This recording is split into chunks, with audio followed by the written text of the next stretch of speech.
What's going on, homesteaders?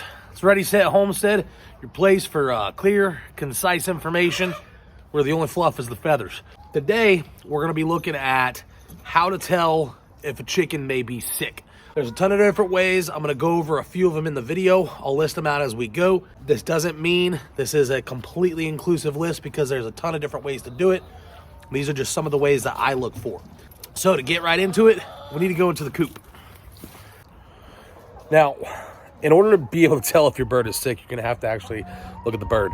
One thing that I really like is I feed my chickens every single day. I don't have auto feeders. I do have a short about why I don't do auto feeders. Pretty much the reason is because of this right here.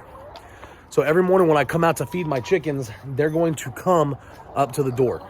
One, because they're hungry, they want food, they may want water, and they also want to see me because we have a bond. So first thing, I'm going to open this up and we're going to see which of them come flooding out. Watch out, girls. All right, when we go in, we can see all the birds coming out. Say hi, Porter. Be nice, Maggie. So the chickens come out. I can see who is lethargic. Do we have any birds that are still roosting? I don't have any birds that are roosting. They're all moving. I can look around. Are there any of them who are limping, walking funny, acting weird?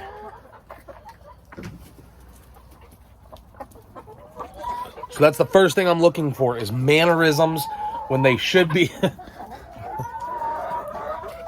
Sorry, my dogs. We just got back from a trip about a week long, so my dogs haven't seen the chickens in a little while. But looking at mannerisms, how are they acting? All these birds are acting pretty normal. Second thing I'm going to be looking for is any kind of sneezing, coughing, anything that may be respiratory issues. So the way you do that is you have to actually look at the birds. So when you look at the birds, see, hey girls, got my finger.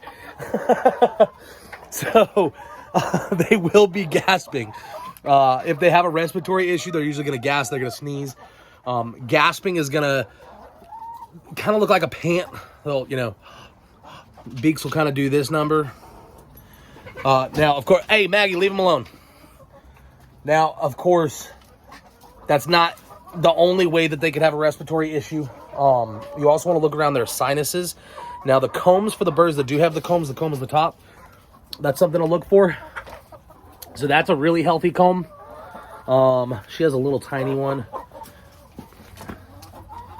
So I'm actually going to grab a bird so I can show you. Going back to feeding them by hand. Get back, dogs. I'll take some right here. I'm going to put some feed out.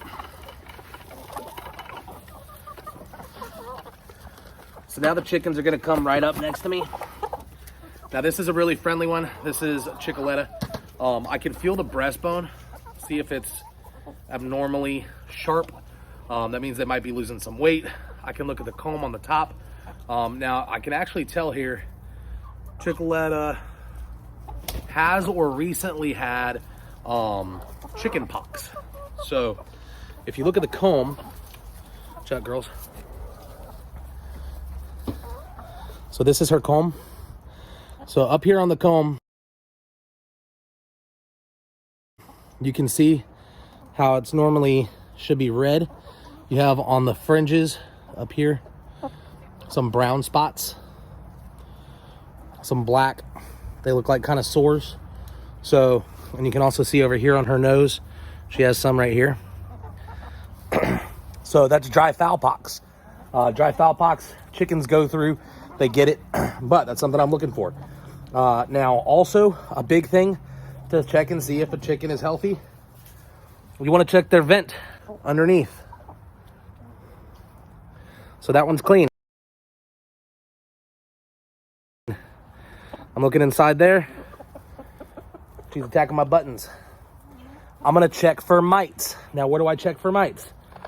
I'm going to check under the wings. So you can see, I can see the skin in here. Looking under the wings. this is a healthy bird. So Chocolata, friendly, healthy bird right here. Now, you see how I can just hold her and she's fine? I'm not even grabbing. Like, this is what happens when you hold your birds frequently. They become very, very friendly. So, in my opinion, one of the biggest things you can do to help prevent disease is to care for your chickens. You know, this one right here, this is Kylo hen. Same thing. Look at Kylo. It's a pretty healthy bird. You got a nice dark comb. I mean, some of them could be a little bit darker. Some could be a little bit better. However, that's a big thing. Check your birds. See what's going on with them. Look at their feet. Look how they walk. Are they limping? It's a, whoa. You saw the stick here if you've watched my other video. When it comes to checking your birds, it's just like a human. How are they acting? Are they acting lethargic? Are they acting tired? Are they gasping? Are they sneezing? Are they coughing? Are they losing weight? If you notice anything with the bird, you need to make sure that you isolate them immediately. Respiratory diseases, very, very easily transmitted to other birds. So if they do have a sickness, if you think they might be sick, go ahead and just separate them. Get them away from the other chickens. You can see me. I have this hoop coop over here. Now this is eventually going to be all for turkeys. This used to be the turkey pen. Inside my turkey pen, I have a cage. So I can stick them in a cage, to separate them. If you watch my other videos, how to cull, this is where those birds were isolated. That's the biggest thing. Protect your flock. Sorry about the sun. Protect your flock. Get through it as much as you can. And just keep going. So enjoy homesteading. I hope you learned something today. There are more than one way to do it. There is more than one way to do it. You just got to pay attention. So check them out every day. When you notice disease, get rid of it.